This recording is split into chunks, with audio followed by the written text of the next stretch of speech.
आपका स्वागत कर रहे हैं हमारे ऐसे फोटो लेते रहेगी सब। कट मत करना। आप गंगा जी भी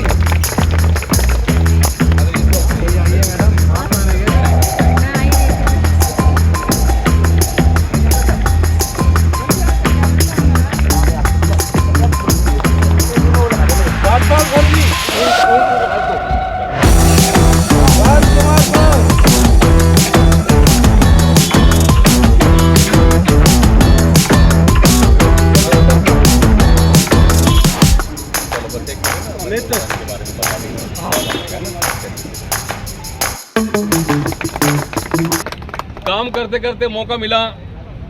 आज आपका आशीर्वाद से चेयरमैन हूँ दिल्ली सफाई कर्मचारी आयोग में। जो कुछ भी काम करने का मौका मिल रहा, आप व्हाट्सएप के माध्यम से, फेसबुक के माध्यम से मैं सबके पास देखते हुए रहते होंगे। अब मैं बात करता हूँ इनकी। 20-25 दिन पहले मंगत राम जी वहाँ पे ऑफिस में आए।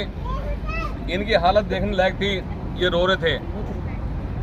और आते ही इन्होंने जब सीट पे थे, मैं कहा देखो अगर आप ऐसा करोगे तो भाई मैं नहीं कराऊंगा काम आपका। ये डॉक्टर प्रमोद मेहरोली जी हमारे अध्यक्ष हैं। उनके ये लेके आए थे साथ में। मैंने फाइल वाइल देखी तो समय बहुत कम था, लिस्ट में नाम था या नहीं था, जो सारी बातें ऐसी थी। मैंने इन्हें एक एग्जाम्पल दिया कि देखो ऐसा होता है, अगर थोड़ी भी सांस प्राण है कागज के अंदर तो कुछ बात बन सकती है।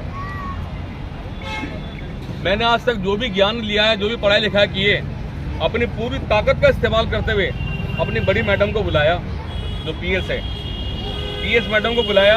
एक डिक्टेशन दी मैंने इंग्लिश में उनको, तो जो जो शब्द लिखना थे वो सब उसके अंदर लिख पाए गए। और आज वो नतीजा आपके सामने है।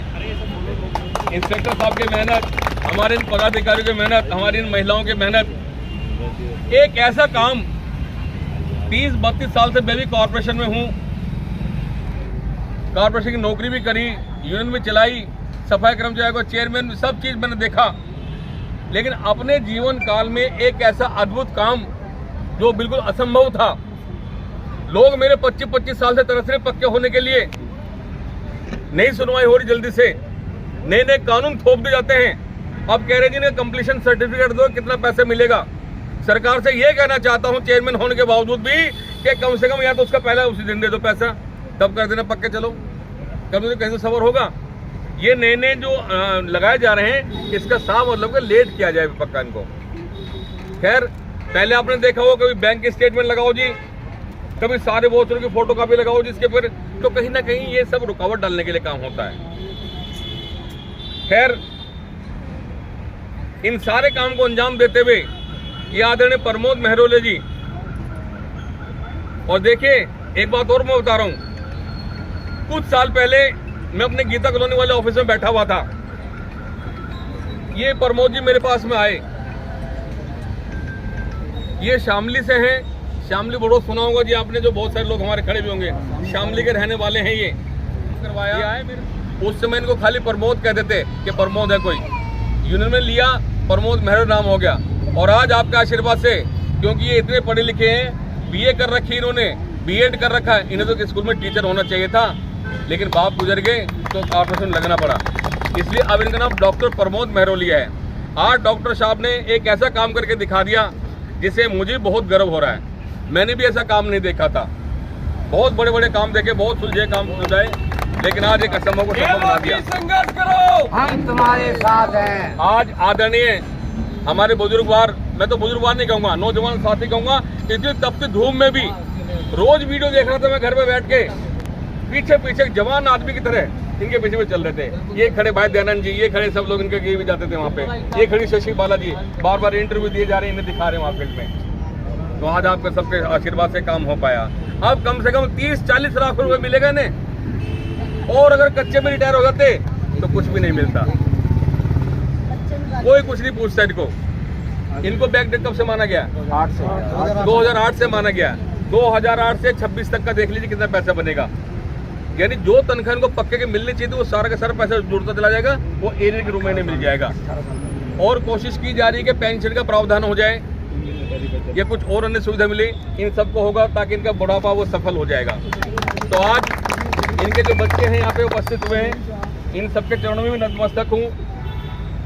थोड़ी सी बात सुन लीजिए। ये देखो, जब आदमी रिटायर होता है उसे क्या क्या मिलता है। सबसे पहले मिलता है छुट्टियों का पैसा, छुट्टियों का पैसा, लेकिन उसके लिए ये एलिजिबल नहीं है, या कानून के मुताबिक देखा जाए अगर बैकडेट से माना जाए उसमें छुट्टी का पैसा कितना बनता है। उसके बाद ग्रेजुटी भी होती है, जीपीएफ का पैसा होता है, फंड, ये सब चीज़ें होती हैं। पूरी 300 छुट्टियों का पैसा। ये भी राजपाल जी बैठे एक्सपर्ट हैं, इन्होंने हजारों लोगों को तनख्वाह बनाई है अपने हाथ से। आर डिपो में देखा होगा बुजुर्ग काम करते थे, और यहाँ भी डॉक्टर साहब ने अपने संबोधन में बताया था कि किस प्रकार राजपाल जी ने मिलके और आदरणीय इंस्पेक्टर साहब ने मिलके इनका काम कराया। भाई इनका भी बहुत बहुत धन्यवाद करते हैं। अगर आपने मन से ना किया होता काम, या इंस्पेक्टर साहब ने थोड़ा भी हाथ खींचा होता तो ये काम नहीं हो पाता। एक जुटता से काम होता है, ये एक टीम वर्क होता है। मैं अपनी ओर से आप सबको बधाई देता हूँ, और जो आज हमें खुशी मिली है, मैंने कहा था मैं सारा काम छोड़ के आऊँगा, इसलिए हमें आना हुआ यहाँ पे। इनके दीर्घायु में कामना करते हैं, और ये भी विश्वास लाते हैं इनका एक एक पैसा वो भी हम दिलवाएं कमिश्नर साहब से कह के।